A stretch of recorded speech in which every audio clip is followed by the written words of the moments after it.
네, 안녕하세요.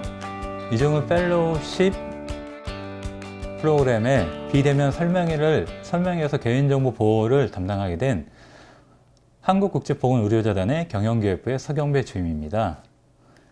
이종우 펠로우십 프로그램을 담당하다 보면은 저희가 사업을 진행하면서 개인정보를 취급하게 되는데요. 그 개인정보를 관리하는 방법에 대해서 저희가 안내를 하도록 하겠습니다.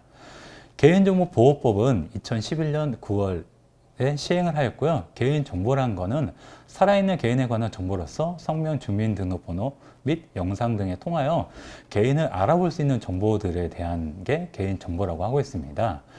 네, 그리고 개인정보를 수집하는 원칙이 있는데요. 최근에 들어서 이제 2020년부터 개인정보 수집하는 게 조금은 달라졌습니다. 이전에는 다양한 정보를 수집할 수 있었다면 최근에는 개인정보라는 것은 최소한의 정보만 수집하는 원칙을 가지고 있습니다. 먼저 개인정보의 수집이 가능한 경우는요. 개인정보 처리자는 다음 어느 하나에 해당하는 경우 개인정보를 수집할 수 있으며 그 수집 목적 범위에서 이용할 수 있음이라는 말이 있는데요.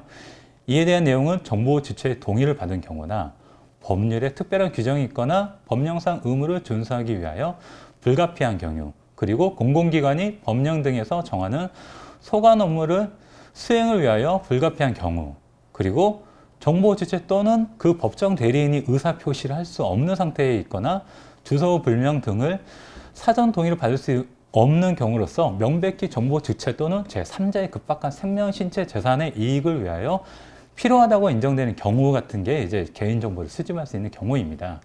그리고 또 이 개인정보 최소한의 개인정보 수집이라는 내용은요. 개인정보 처리자가 개인정보를 수집하는 경우에는 필요 최소한의 개인정보만을 수집하는 거를 말한 거고요. 이 경우 개인정보를 처리하고자 하는 목적이 필요한 범위 내에서 최소한의 개인정보를 수집해야 하며 또 필요 최소한의 개인정보라는 입증 책임은 개인정보 처리자가 부담을 합니다. 그리고 여기 정보 주체의 실질적 종이권 보장이라는 내용인데요. 이 말은 개인정보 처리자가 정보 주체의 동의를 받아 개인정보를 수집하는 때에는 정보 주체자에게 첫 번째 동의 내용, 그리고 동의에 거부할 권리가 있다는 사실을 알리고요. 그리고 동의 거부에 따른 불이익이 있는 경우 그 불이익의 내용을 구체적으로 알리는 것에 대한 내용입니다. 그리고 정보 주체의 동의 여부는 실질적인 선택권을 전제로 하여야 하며 선택적으로 동의할 수 있는 사항을 동의하지 아니한다는 이유로 재화 또는 서비스 제공을 거부해서는 아니 됨을 말하는 겁니다. 네, 그리고 여기 저희 개인정보 수집 원칙에서 고유 식별 정보랑 민간 정보에 대한 내용이 있는데요.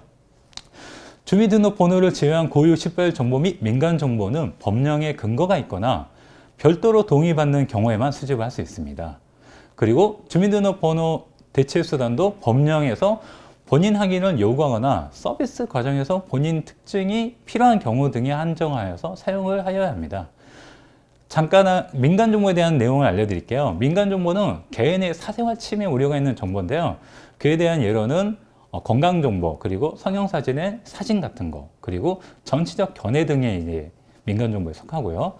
고유식별 정보는 개인을 식별할 수 있는 정보입니다. 그에 따른 거는 주민등록번호나 여권번호, 운전면허 번호나 외국인 등록번호 등이 있습니다. 자, 다음은 저희가 이제 이 사업을 수행함에 있어서 개인정보를 관리 감독을 하게 될 건데요. 저희에 대한 이 관리 감독에 대한 근거법이 있는데요. 이거는 개인정보보호법 제26조 위탁 업무에 따른 개인정보의 처리 제한, 그리고 개인정보보호법 시행령 제28조 개인정보의 처리 업무 위탁 시 조치사항 및 그리고 표준 개인정보 보호 지침 제16조 수탁자의 선정 시 고려사항, 마지막으로 제17조 개인정보 보호 조치 의무가 관련 근거가 되겠습니다. 그리고 개인정보 위탁 관리는 수탁 시 이게 총 3가지 단계로 구분되는데요. 이거는 계약 단계, 그리고 수행 단계, 마지막으로 계약 종료 단계로 나눠져 있습니다. 그에 따른 그 수탁자 관리 방안을 마련함에 있는데 첫 번째로 계약 단계에 대해서 말씀드리겠습니다. 계약 단계에서는 개인정보보호법 제26조 제1항, 동법 시행령 제28조 1항에 제시된 내용을 반영하여 문서로 포함되어 계약을 수행하는 건데요. 저희 양식 19번에 보면은 표준 개인 정보 처리 위탁 계약서가 있습니다. 그걸 작성하셔야 되고요.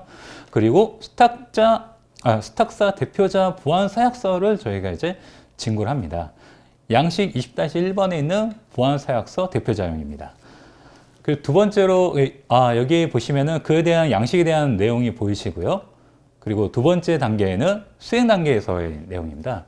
수행 단계는 수탁사 직원에 대한 보안 서약서를 진구를 하고요. 그 보안 서약서는 양식 20-2번 보안 서약서 참여자용. 참여자라는 것은 사업운영위원회 또는 실무간사 등을 포함한 내용입니다. 그리고 개인정보 처리 방침을 공개를 하고요. 공개 내용은 수탁사명, 위탁 내용입니다. 그리고 수탁사 관리감독 수행을 해야 하는데요. 이 관리감독 수행은 월 1회로 시행을 해야 되는 거고요. 용역업체 보안 점검표에 따라서 관리감독 수행을 합니다. 여기는 이제 아까 그 양식에 있었던 그 보안 서약서와 용역업체 보안 점검표입니다. 마지막으로 종료 단계입니다. 사업을 종료함에 있어서 이제 종료 단계에서는 수탁사에서 처리한 개인정보 회수 및 삭제의 내용인데요. 이렇게 사업이 완료되고 나서 이제 내용입니다. 양식 22인데요. 확약서, 용역사업 수행업체 대표자용을 작성하고요. 양식 26회에 있는 개인정보 파기 결과물 공문까지 완료하게 될 경우에 종료 단계에서 이제 개인정보 관리 감독이 마무리가 될 것 같습니다. 자, 그리고 이거 관리 감독을 하다 보면 이제 이거에 대한 개인정보 관리 감독에 대한 보안 요구사항이 있습니다. 어떻게 하면 그 개인정보를 잘 관리할 수 있는지 한 내용인데요.